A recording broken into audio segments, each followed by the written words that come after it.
કીર્તિ પટેલ ઋષિ ભારતી બાપુના રૂમમાં જાય છે, જ્યાં ભારતી આશ્રમમાં ઋષિ ભારતી બાપુ રહે છે તેમના રૂમમાં જાય છે અને ત્યાં જઈ તેમનું કબાટ ખોલે છે અને ત્યાં જે વસ્ત્રો છે તે સારા જાહેર દેખાડે. હું આજે આવી છું સરખેજ ભારતી આશ્રમની અંદર અને તમને હું બતાવીશ કે બાપુના રૂમના કબાટની અંદર શું શું વસ્તુ છે ને એ.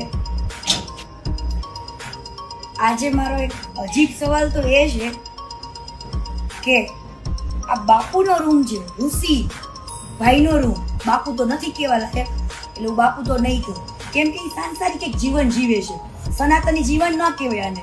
જે હું તમને બતાવું છું ને, તો આજે તમે કબાટ ખોલો ને તો તમને શરમ આવે. અને પહેલી પ્રથમ વાત તો બાપુના રૂમના ઋષિભાઈના રૂમમાં એક લેડીઝના કપડા કેમ ને એ સવાલ. અને લેડીઝના કપડા જ નહીં, તમામ સામગ્રી